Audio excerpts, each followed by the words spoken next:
Produksi telur ayam dari seluruh peternakan ayam yang ada di Provinsi Aceh dinilai belum mampu menjawab kebutuhan telur ayam untuk masyarakat Aceh. Untuk kebutuhan yang mencapai 2 juta butir telur setiap hari, saat ini hanya terpenuhi di bawah 50%. Bisnis telur ayam, ayam peternakan ayam petelur berskala besar di Aceh masih terbuka lebar. Hingga saat ini, kebutuhan telur ayam di Aceh masih terus dipasok dari Provinsi Sumatera Utara. Sehingga harga telur di Bumi Rencong ini terbilang tinggi. Saat ini produksi telur ayam di Badan Layanan Usaha Daerah Unit Pelaksana Teknis Daerah Balai Ternak Non-Ruminansia Blang Bintang Aceh Besar baru bisa memproduksi 21.000 butir telur setiap hari. Dihasilkan oleh 79% ayam petelur yang dimiliki oleh Dinas Peternakan Aceh. Aceh harus mampu memenuhi 50% kebutuhan telur ayam agar bisa menentukan harga telur hingga di bawah harga pasaran saat ini, yaitu di kisaran 53.000 hingga 55.000 per papan.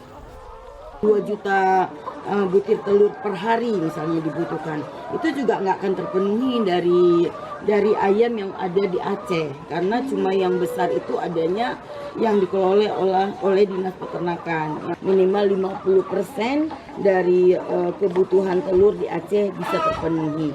Kalau sudah 50% saja kebutuhan telur per hari itu dipenuhi, kita bisa membuat mungkin peraturan sehingga di perbatasan telur yang masuk ke Aceh mengikuti harga pasar kita.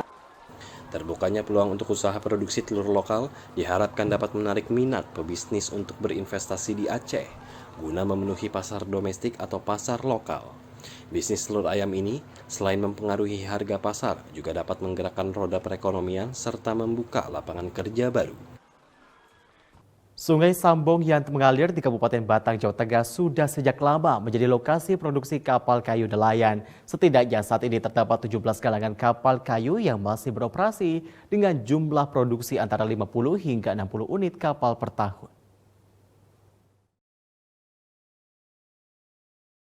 17 galangan kapal di Kabupaten Batang, Jawa Tengah terus bertahan seolah tak tergerus zaman. Sentra produksi kapal yang terletak di sepanjang Sungai Sambong ini setiap hari membuat kapal kayu pesanan dari berbagai daerah. Beragam ukuran dan jenis kapal kayu seperti porsen, mini porsen, cantrang, dan cakalang dibuat untuk pemesanan dari Jakarta, Indramayu, Cilacap, Tegal, Pati, Jepara, bahkan pemesanan dari Bali.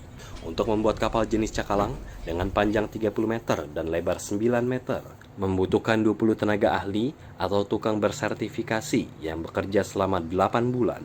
Adapun kayu yang dijadikan bahan baku kapal dari jenis bengkirai.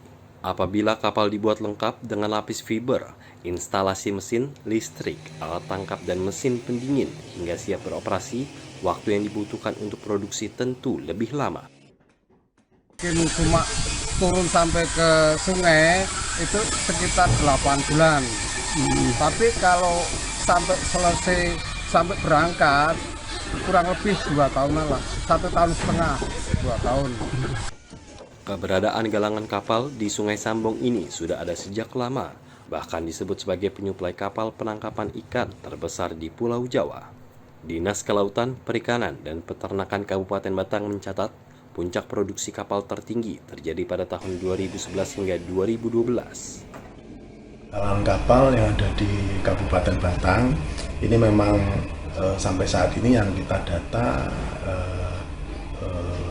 ada 17 galangan kapal yang mana memang pada saat masa jaya-jayanya itu sekitar tahun 2011-2012 kita itu hampir ada 60 galangan kapal. Rata-rata satu galangan saat ini mampu memproduksi 4 kapal per tahun. Dengan jumlah galangan yang ada, produksi yang bisa dikerjakan berkisar di angka 50 hingga 60 kapal per tahun. Setiap kapal yang diproduksi menghabiskan biaya antara 5 miliar sampai 18 miliar rupiah, tergantung pada kelengkapan kapal yang dipesan dan lama pengerjaan. Kapal kayu buatan galangan di Batang ini dikenal memiliki kualitas pengerjaan yang sangat baik dengan daya tahan pemakaian yang tinggi. Usia produktif kapal juga lebih panjang, bisa mencapai 25 tahun lebih.